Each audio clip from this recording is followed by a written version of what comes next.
Welcome to the Gay Buddhist Forum, where teachers from all schools of Buddhism offer their perspectives on the Dharma and its application in modern times, especially for LGBTQI audiences. These talks are offered freely to the world and made possible by appreciative listeners. If you would like to support our efforts to share the Dharma with underserved audiences, please visit gaybuddhist.org. There you can donate, find a list of upcoming speakers, or enjoy many hundreds of these recorded talks dating back to 1996.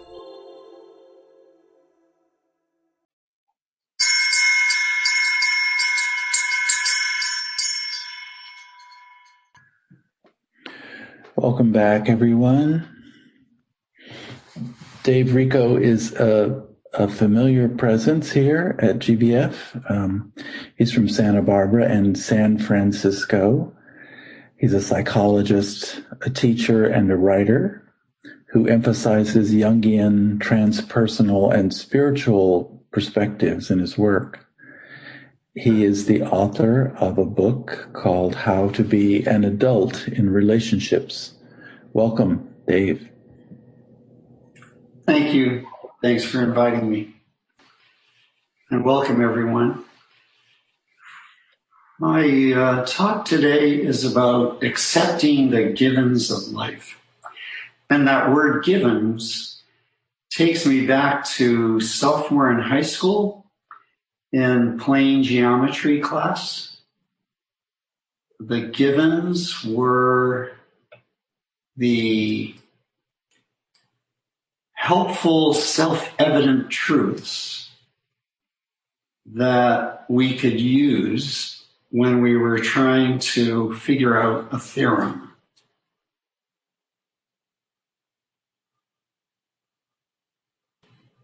So my topic is the givens that we encounter in the course of life that also help us as we're facing various issues and challenges. And of course, there are as many givens as there are moments in the day, but I've chosen 5 specific ones that relate to our Buddhist practice and teachings. And I'd like to go through each of these 5. They're based on my book, which is called The 5 Things We Cannot Change. And the idea of cannot change fits with the whole concept of givens. These are facts of life over which we have no control. But somehow, as in geometry, they help us. The first one is that everything in life is continually changing and that things have a kind of lifespan. This is the Buddhist teaching on impermanence. Nothing just stays as it is permanently. Everything is continually moving through phases. For instance, in relationships, romance can be followed by some conflicts. As we work through our conflicts, we move into a full-on commitment. So the relationship moves rather than stays put in one particular setting. Likewise, phases of life. We move from infancy to childhood to adolescence, young adulthood, middle age, old age. Nothing just stays the same. The second given is that things don't always go according to plan. So we make plans, we make decisions, we decide on what we want to do, but it doesn't always work out like that.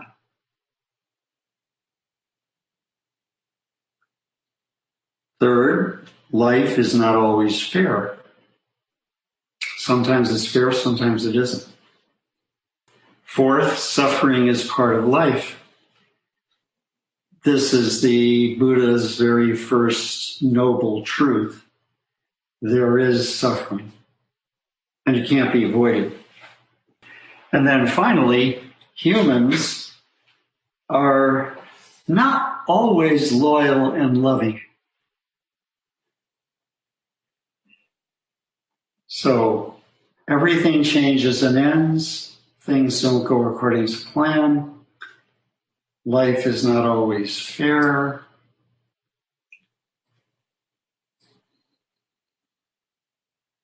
Suffering is part of life, and humans may not be loyal and loving all the time. The only etiquette that seems to work in that which is unchangeable is what Jung called the unconditional yes. His exact quote is, "An unconditional yes to the conditions of our existence without protest." So when I say yes to all of these, I'm sitting in the saddle in the direction the horse is going. What horse? The horse of human life, the horse of relationships, the horse of how I am, how people are, how things work themselves out in the course of my own lifetime. Now we could look at these five and think of them as penalties because none of the five is very appealing. But what if, instead of these being cruel penalties enacted upon us by a universe that doesn't really like us, what if these turned out to be the very ingredients of human growth? Could these be the very ways that we become people of character, of depth, of compassion? In that sense, the yes to these becomes a way of evolving into a more mature version of human. And to complain about these would be to miss the point. Of course, we also notice that every one of the five has something to do with grief, and that also makes them quite unappealing. Obviously, grief is about changes and endings. When things don't go according to plan, we will be unhappy. If life is unfair, we will be sad. Likewise with suffering. Likewise, when people are not loving toward us or not loyal toward us, all of these bring up grief. Whenever grief is in the picture psychologically, a series of defenses usually arises. So instead of simply going with the sadness and the anger and the fears that come up in the experience of grief regarding the shape life takes, we would rather find ways around each of them. Now I want to use a simple example, and I'll use the example of religion. And I'll go through each of the five. Religion will say yes, here on earth, everything changes and ends, but there's a paradise awaiting us that is eternal. And yes, things don't always go according to human plans, but there's a divine plan that can never be abrogated. And yes, it's true that here on earth, life is unfair at times, but remember that someday there will be a judgment in which the good will be rewarded with heaven and the evil will be punished in hell. So ultimately, everything will become fair. And yes, it's true that suffering is part of life, but suffering can also be redemptive. And finally, yes, it's true that humans may not be loving or loyal all the time, but God is love and remains loyal to us. So sometimes those kind of beliefs dull the thud of these givens landing on us, because every one of these religious concepts that I just mentioned tend to promise something beyond what happens in ordinary human life. And so these don't turn out to be such ingredients of compassion, depth, and character, since they're all quite temporary, and they will be replaced by religious promises that I just mentioned. And it's not that you can't also be religious and live with these givens, but we want to watch out for how something is telling us that we don't have to honor the conditions that we all live with. Regarding the yes, it would simply be a radical acceptance of each of these. And I'll give examples of what that would look like. When you say everything is changing, then when a relationship that you're in is going through changes, you wouldn't blame anybody. You would say, oh, this is one of the givens of relationship. Things change. It's not so nice as it used to be, or it's nicer than it used to be. I don't feel the same level of closeness. I don't want the same level of closeness. I want more or less. When you simply rest in those changes, you have, in effect, said a radical yes to that very first given. When things don't go according to plans, you say to yourself, oh, this is helping me see that I'm not in control. And also, we might notice that sometimes when things don't go according to plan, wonderful new surprises come in that really make a big difference for us. When you say life is not always fair, it helps you let go of your entitlement to fairness. I'm a human, so I'm not always going to get a fair deal. That doesn't go with being human. Also, a radical yes to life is not always fair would mean punishment, suffering is not a punishment, and happiness is not a reward.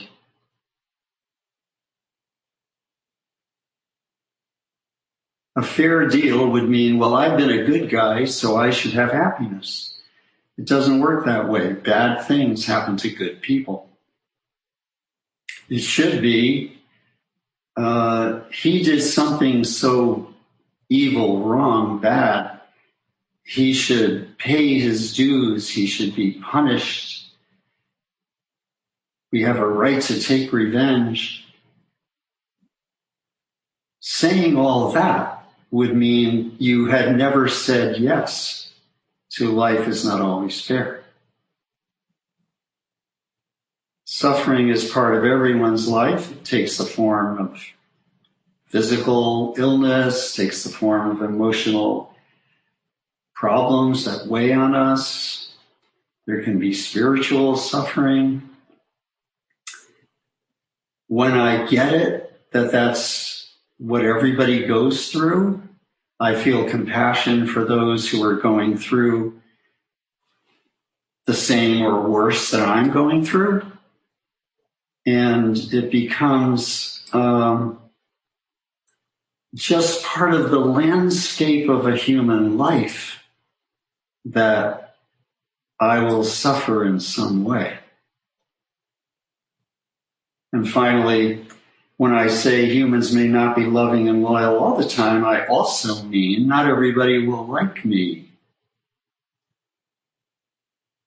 Can I let that be okay? Or do I have to insist that they do? Do I have to insist that people love me the way I need to be loved? Do I have to insist that people be loyal to me? Any of those insistences would be the opposite of having said yes in a radical, deep way to self-evident facts. And we're not trying to get around them. We're trying to look into them to see how they apply to us as individuals, how every one of these is happening to us right at this time in our lives.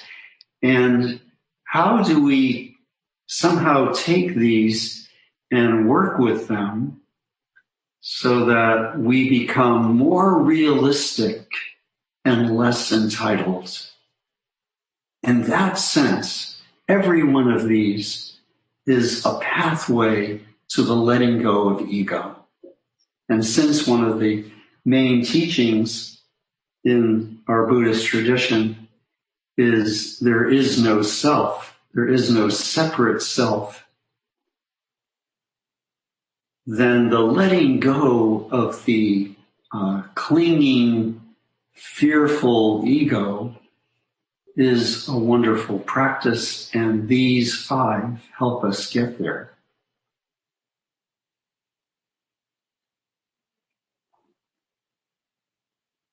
I'm thinking, just suddenly thought of a phrase from St. Paul speaking about Jesus. He said, "In him there was only yes. In him there was only yes. Yes to what is as it is, also called will of God. Thy will be done is the same as let the givens proceed." And to say yes is a highly spiritual practice. What helped me the most when it came to saying yes was I gave up asking why. Why is this changing? Why didn't things go in accord with my plan? Why is he, she, they unfair? Why am I suffering? Why aren't they loving me and being loyal to me? I gave up the why in favor of the yes. In fact, the opposite of yes in my mind is not no, it's why. And why is yet another way that we stave off the grief. Instead of just accepting the painful facts, we try to bargain with the facts. That's what why does. In Buddhism, there is no why.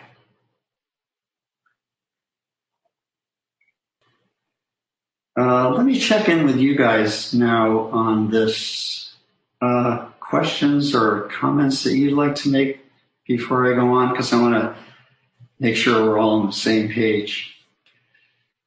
And also, I'd love to hear any of your ideas. Cass, do you want to begin?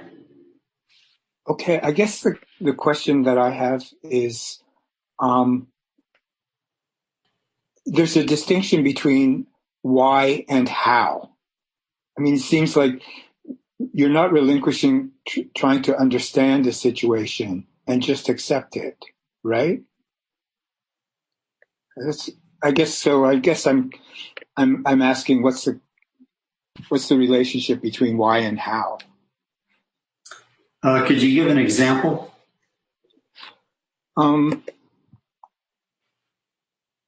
Why does this person treat me this way? Why does this situation arise in relationship? And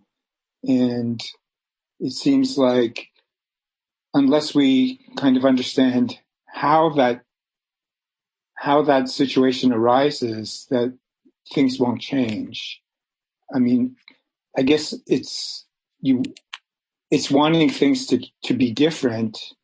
You have to ask sort of how and why, it seems. Okay, I think I understand. And yeah, you're in the territory of how do we work things out, especially with people who might not, for instance, be loyal or loving in the ways that we understand. And you're right. You would want to look at how that came to be, and it would include a why. What I was working toward was not about letting go of the how, but landing on these in such a way that you get it, that anything can happen to anyone.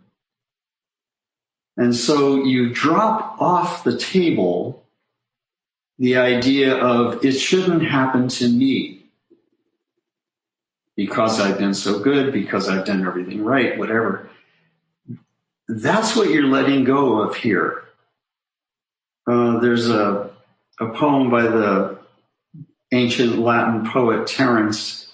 It starts with the words, "Nothing human is alien from me." So whatever can happen to any human can happen to me. How that will happen, that's a good question. How can I work with it so that a good results will happen? That's an important part of our psychological work. This is, the topic here is settling into the facts so that we let go of our entitlement to have them be different. But thank you for bringing that up, because the how does fit in. For instance, how is it changing? Am I hearing taps and thinking it's reveille in a relationship? Can I let myself hear the bugle just the way it's being sounded, rather than trying to change it because I'm so afraid of an ending? That's how this kind of work would help us. So let's go to something familiar. And we've all heard this kind of prayer or affirmation used in the 12-step programs. And I would like to present them as affirmations. More and more, I have the serenity to accept the things I cannot change. What are these things? These particular givens, or any given that applies to you. more and more I have the courage to change the things I can change, and I'm open to the grace that shows me the difference. Or we could even say the wisdom. So it's not only saying yes to the givens of life. That would not be sufficient for a full human experience. At the same time, I would want to look at what can be changed, and I would want to step up to the plate and make such a change. And then I would want to locate in myself the wisdom that shows me the difference.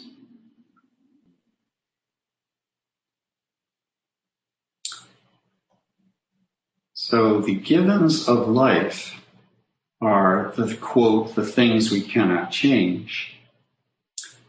And at the same time, I'm always remaining aware that there are some things that I can change. And then I'm not just going to settle for a situation.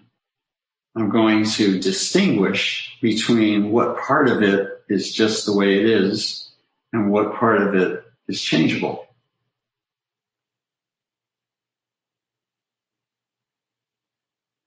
Be something like going to the doctor or PT, physical therapy, working on a limp that you are afflicted with. And there's some part of the limp that with work you can certainly change. But at the end of all the procedures and at the end of all the physical therapy, you might still have a slight limp. And that's when you move into acceptance. So I guess this is pretty much it now. I'll do whatever I can more, but when I can accept reality, the part of it that's unchangeable, a serenity results.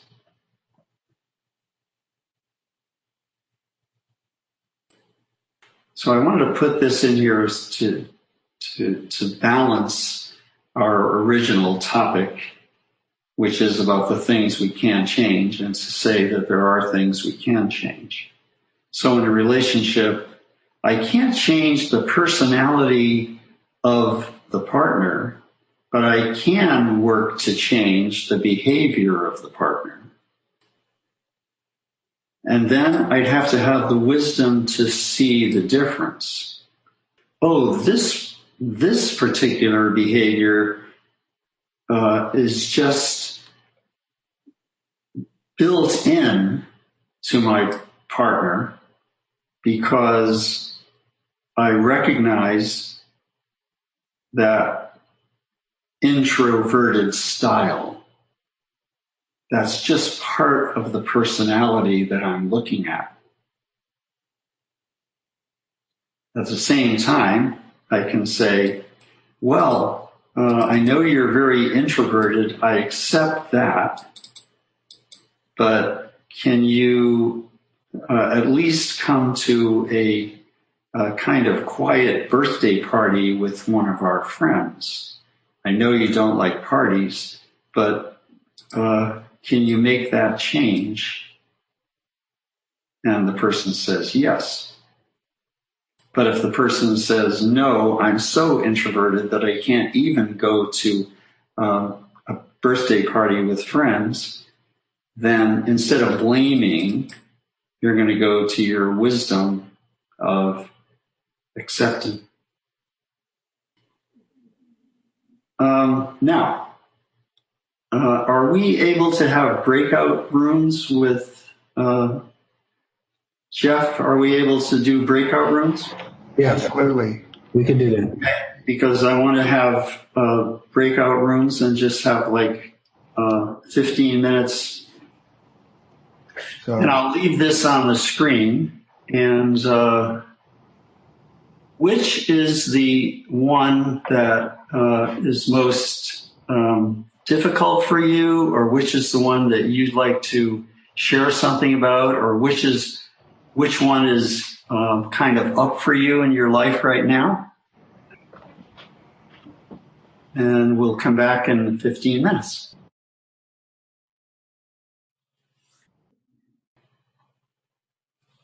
Okay, welcome back. Anybody like to share anything that came up in your separate rooms? This is Greg. I talked with Tom about this. I don't mean to trivialize it, but I've taken improv like 5 or 6 classes over the years. And the first thing they teach you in improv is to say yes. You know, when you start a skit or a whatever it's called, I don't remember, and you're assuming it's going to go one way and the other person sends it in a totally different way, you don't say, wait, stop. I wanted to say this. You say, yes, and then you continue it. And it's really hard. And it's just the same thing. When somebody says something mean to you, you want to stop them and tell them that's not right. And instead, you have to say, I'm not going to take this personally. This is about them. And where do I go with them from here? So. Yeah, I like that. And I use the expression, yes, now what? Right. And that's the where do we go from here? Exactly. Thank you, Greg.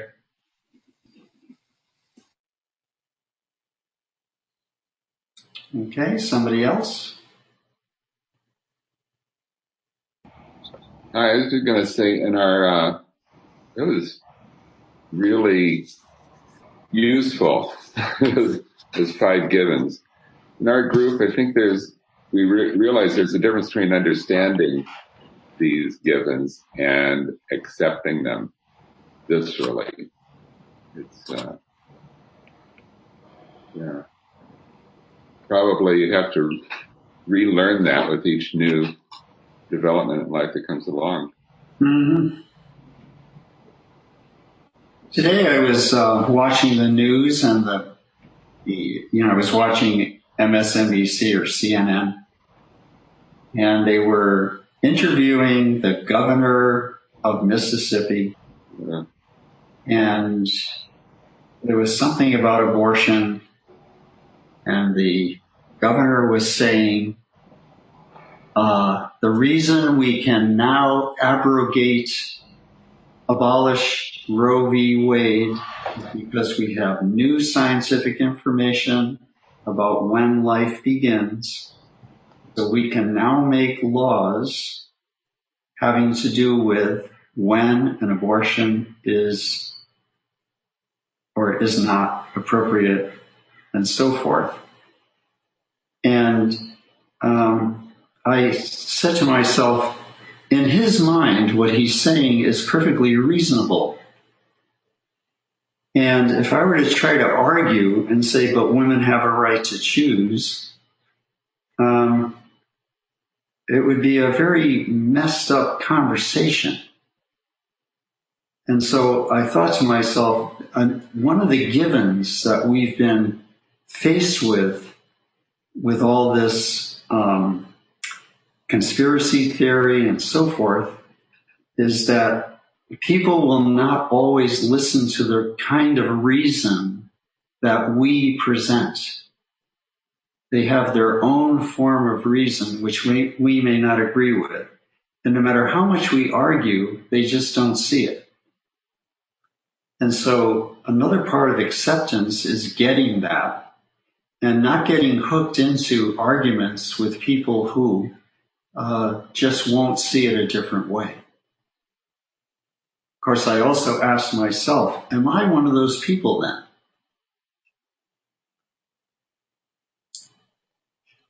Because the governor was using science to prove that rights should be limited. And if you come from a place of rights should be honored, then there's conflict. But I'm sure others of you have had this experience where you try to explain something and it just doesn't come across. Okay, well, I think our time is running out, and just wanted to say thank you to everyone for your attention, and I hope this was helpful. Thank you, Dave. I think it was very helpful. Do we have any announcements before we move on? Hey, it's Grisha. Just a quick word. I processed the mail and the prison correspondence, and we often have requests for pen pals. So if anyone's interested in a gay Buddhist prison pen pal, please let me know. There are more requests than there are folks to message. And if one thing that could sway you is now some prisoners have email, so you could actually just do it via email. My prison pen pal, who has taken the name Pema Tenzin, he's written a book, and so the proceeds from the book go to his re-entry into when he gets released next year, I think. So the Petunias are doing amazing, and it's a journal about when he was in the prison horticulture program. And he loves GBF and has mentioned it in the book, and it's $20 for the book. I haven't read it yet, but if you want to support a prisoner, then go for it. Thanks. Christian, do you want to say something? Yes. I just wanted to say the speaker next week is someone that I know from Southern California, from spending time down there. Yeah, he's a Zen Buddhist at the Zen Mountain Buddhist monastery outside of Palm Springs, up in the mountains up there. And so, I encourage everyone to come.